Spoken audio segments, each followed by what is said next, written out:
देखने वाले हैं इंजीनियरिंग ड्राइंग में एक बहुत इंपॉर्टेंट टॉपिक जिसको बोलते हैं हम कर्व्स। तो कर्व की स्टार्टिंग होती है हमारी कोनिक सेक्शन से। कोनिक सेक्शन में तीन टाइप के हमारे पास कर्व होते हैं। सबसे पहला कर्व है हमारे पास वो होता है ellipse, second is parabola and the third curve is hyperbola. इन तीनों कर्व्स की हमको देखनी है मेथड ऑफ कंस्ट्रक्शन। सबसे पहले हम ये देख लेते हैं कि हम इनको कोनिक सेक्शन क्यों कहते हैं। तो जब भी हमारा कोन, ये हमारा कोन है, जब भी हमारे कोन को इस टाइप से कट करेंगे कि जो कटिंग प्लेन है वो उस कोन के दोनों जनरेटर्स को काट दे, G1 G2 को काट दे, तो जो रिजल्टिंग कर्व होता है वो होता है हमारा इलिप्स। सिमिलरली जब भी हमारा कटिंग प्लेन, जो हमारा कटिंग प्लेन है वो किसी कोन को इस टाइप से कट लगाए कि किसी एक जनरेटर को G1 या G2 में से किसी एक को कट लगाए और दूसरे के पैरेलल हो, तो अंदर जो कर्व बनता है उसे हम कहते हैं पैराबोला। ये पैराबोला बनेगा यहाँ पे। और जो थर्ड कर्व बनता है वो बनता है कि G1 और G2 जो जनरेटर्स हैं उसके, उसमें से किसी एक को ही कट लगाए और दूसरे के पैरेलल नहीं हो, कहीं ना कहीं जाके उसको मीट करेगा, तो वहां बनता है हमारा हाइपरबोला। तो तीन टाइप के कर्व है। अगर हम इसेंट्रिसिटी से बात करते हैं तो eccentricity of ellipse is less than 1, eccentricity of parabola is equal to 1 and eccentricity of hyperbola is greater than 1। eccentricity क्या होती है अभी हम आगे इस चीज को हम देखेंगे। तो हम चालू करते हैं methods of construction of curves. तो सबसे पहले मैं चालू करने वाला हूं बाय पैराबोला कि पैराबोला का जो कंस्ट्रक्शन है वो कैसे होता है। सबसे पहले जो उसकी मेथड है वो रहती है general method of construction. General method of construction.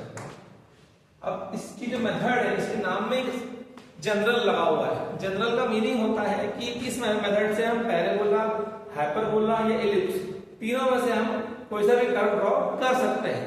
अब ये मेथड जो है इसको अप्लाई करने के पहले कुछ टर्म्स हैं जो उनको आनी चाहिए, तो हम उन टर्म्स की पहले बात कर लेते हैं। तो ये जो लाइन रहती है सबसे पहले, this line is known as directrix. इस लाइन को हम कहते हैं डायरेक्ट्रिक्स लाइन।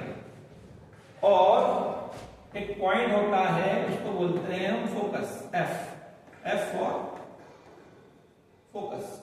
और ये पॉइंट एक लाइन पर रखा हुआ होता है, उसको हम कहते हैं axis. This line is known as axis। तो पैराबोला हो, हाइपरबोला हो या इलिप्स हो, उन तीनों के केसेस में ये जो तीन चीजें हैं ये इंपॉर्टेंट हो। अब जो डेफिनेशन है वो ये बोलती है कि जब भी कोई पॉइंट इस टाइप से मूव करेगा कि उसकी किसी फिक्स पॉइंट से डिस्टेंस और उसी पॉइंट की किसी फिक्स लाइन से डिस्टेंस का रेशियो अगर कांस्टेंट होगा तो वो बनाता है एक कोनिक सेक्शन।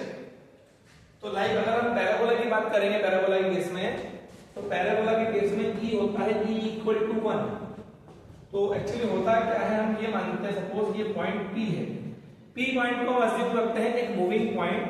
तो ये P पॉइंट आ रहा है, तो ये पैराबोलिक पाथ पर तभी ट्रेवल करेगा जब ये सेम डिस्टेंस मेंटेन करेगा। सपोज अगर मैं यहाँ पे बात करूं, अगर ये 70 mm की डिस्टेंस यहां से है तो यहां से भी उसी समय 70 mm की डिस्टेंस ये मेंटेन करेगा। आगे मूव करेगा, ये 60 तो ये भी 60, ये 50 तो ये 50। तो जब कोई पॉइंट इस टाइप से मूव करेगा कि उसका डिस्टेंस किसी भी पर्टिकुलर टाइम पे उसका किसी फिक्स पॉइंट मतलब फोकस से डिस्टेंस और उसी का किसी फिक्स लाइन से डिस्टेंस का रेशियो एक होता है, तो वहां बनता है हमारा पैराबोला। तो पैराबोला में ये चीजें आपको क्लियर होनी चाहिए, directrix, then focus, then axis. जहां पे हमारा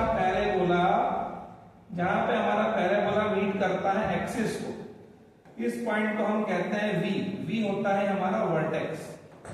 वो पॉइंट जहां पे कर्व एक्सिस को मीट करता है उसको हम कहते हैं वर्टेक्स।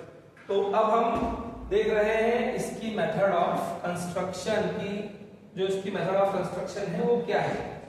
तो please listen to me very very carefully. Suppose हमको क्वेश्चन हमको आया 1 and the distance between the directrix and focus is 50 mm. ये क्वेश्चन है, हमको एक पैराबोला ड्रॉ करना है जिसकी इसेंट्रिसिटी 1 है और इसकी डायरेक्ट्रिक्स और फोकस के बीच में डिस्टेंस है 50 mm. तो हम किसे ड्रॉ करेंगे? डेटा बहुत इंपॉर्टेंट है। तो यहाँ पे हमारा पैराबोला इसमें ई बोले नहीं बोले 1 ही होता है और जो CF होता है, CF हमको दिया हुआ है 50 mm। ये हमको क्वेश्चन में डेटा गिवन है। कैसे बनेगा? Listen to me very very carefully. तो सबसे पहले यहाँ पे हम ड्रॉ करेंगे, सबसे पहले हम लेंगे यहाँ पे एक लाइन, ये स्ट्रेट लाइन है,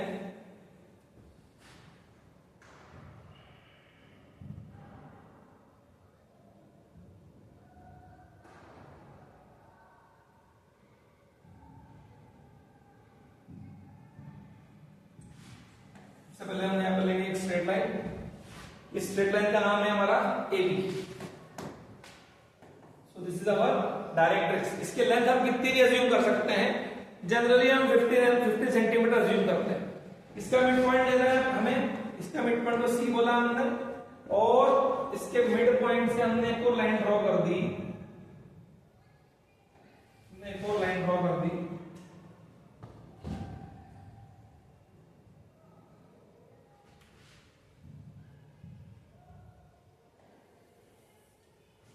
ये है एक्सिस ऑफ पैराबोला, पैराबोला की एक्सिस है। इसको भी हमको कितनी भी लेंथ का बनाना है, कोई इश्यू नहीं। नाउ अब इसके ऊपर, इस एक्सिस के ऊपर कहीं ना कहीं एक फोकस होगा, तो वो हमको क्वेश्चन में गिवन है, वो हम रैंडमली चूज नहीं कर सकते हैं। तो हमको बोला है the distance between directrix and focus is 50 mm। तो हम क्या करेंगे, इस C पॉइंट से एक नया पॉइंट लेंगे, उसको बोलेंगे F। We will name it F। ये F पॉइंट हो गया हमारा। नाउ अब हमको जो पैराबोला है वो ड्रॉ करना है। अब पैराबोला ड्रॉ करने के पहले थोड़ा सा हमको यहाँ पे ED के साथ साथ कॉमन सेंस का भी यूज करना है कि पैराबोला कुछ इस टाइप से बनना है, कुछ इस टाइप से बनना है, ठीक है। तो सबसे पहले हमको रोटेट करना है उसका वर्टेक्स। कैसे करेंगे, ध्यान से मेरी बात को समझना। यहाँ पे हमको पता है E इक्वल टू कितना दिया हुआ है, E इक्वल टू दिया हुआ है 1। क्या होता है हमारा, E होता है किसी भी मूविंग पॉइंट का फोकस से डिस्टेंस अपॉन उसी मूविंग पॉइंट का डायरेक्ट्रिक्स से डिस्टेंस, और पैराबोला के केस में वो 1 है। मतलब PF और PD यहाँ पे इक्वल है। तो हम क्या करेंगे, ये जो पैराबोला इस टाइप से आएगा मूविंग पॉइंट, वो C और F के बीच में कहीं आएगा। C और F के बीच में कहाँ आएगा, तो अकॉर्डिंग टू डेफिनेशन यहाँ पे वो आना चाहिए एकदम C और F के सेंटर में। तो C और F का जो भी सेंटर होगा उसको मैं बोल दूंगा V। We will name it V। हमने इसको V बोल दिया। अब कुछ कंस्ट्रक्शन है, ध्यान से देखना है हमें।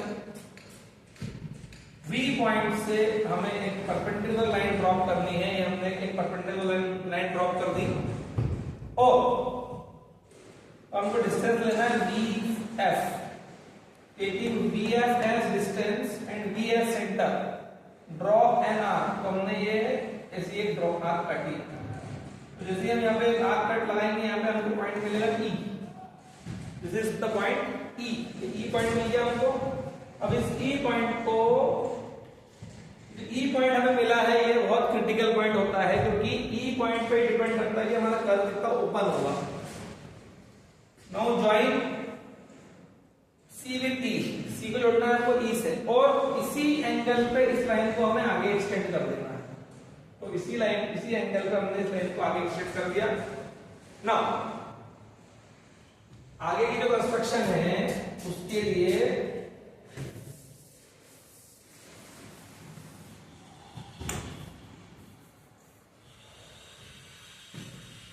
हमें पता है कि V पॉइंट के आगे पॉइंट मिलना है, बीजे पॉइंट नहीं मिलना है। कर्व यहाँ से आएगा और यहाँ से घूम के निकल जाएगा। तो अब हम क्या करेंगे, V पॉइंट के आगे रैंडमली 10 mm या जितना भी आपको डिस्टेंस लेना है, बहुत ज्यादा अपने को डिस्टेंस नहीं लेना है, तो आंख हमको वो दूर दूर मिलेगी। हमने 5 पॉइंट पिक करे।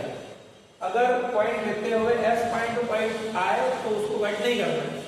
तो यहाँ पे मैंने नाम दिया 1 2 3 4 5 सपोज मैंने 6 पॉइंट लिए, आई हैव टेकन 6 पॉइंट्स। अब बहुत ध्यान से देखना मैं क्या बता रहा हूं। ये पॉइंट लेने के बाद हमको हर पॉइंट से ड्रॉ करना है एक परपेंडिकुलर। हर पॉइंट से हमने एक लाइन ड्रॉ कर दी है जो कि परपेंडिकुलर है।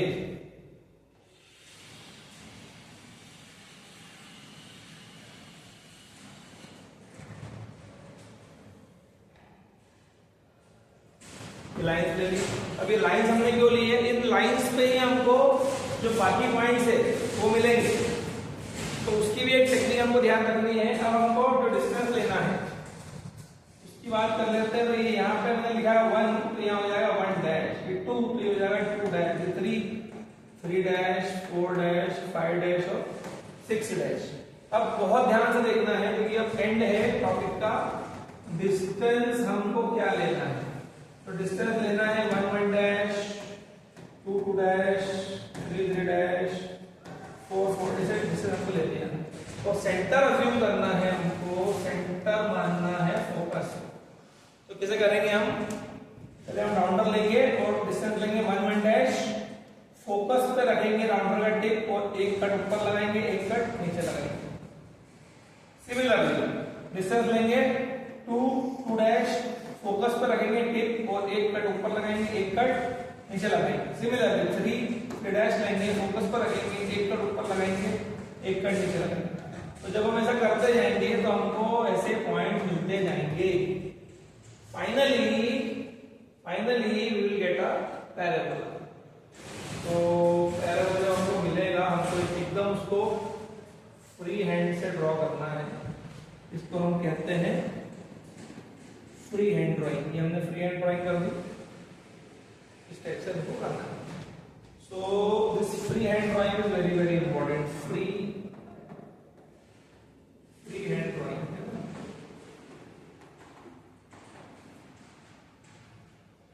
ये हमारे पॉइंट हो गए P1, P2, P3, P4, P5, P6, ऐसे नीचे पॉइंट मिल जाएंगे।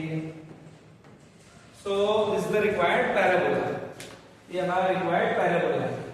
आखिरी चीज और हम बात कर लेते हैं कि नॉर्मल और टेंजेंट कैसे बनाते हैं पैराबोला को।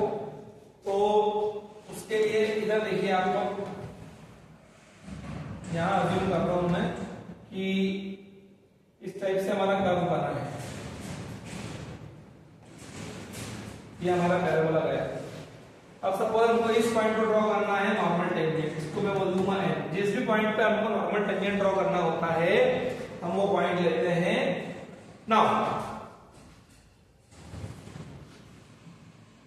जिस पॉइंट पे हमको नॉर्मल टेंजेंट ड्रॉ करना है, join that point with the focus, उसको हमने जोड़ दिया फोकस से, और इस एनएफ लाइन को परपेंडिकुलर मारना है। इस एनएफ लाइन को ड्रॉ करना है हमको एक परपेंडिकुलर। तो ये होना चाहिए यहाँ पे 90 डिग्रीज, ठीक है। यहां पे जब हम इसको आगे बढ़ाएंगे तो here we will get a particular point. इस पॉइंट को हम कहते हैं, इस पॉइंट को हम कहते हैं एस। बस नाउ जॉइन दिस पॉइंट। इस पॉइंट को हमको ज्वाइन कर देना है इससे एन पॉइंट से। तो ये जो टी मिलेगा S T, this S T is the tangent. और इस एस टी के नॉर्मल जब हम बनाएंगे तो ये मिल जाएगा हमको NM normal. So this S T and NM are the tangent and the normal.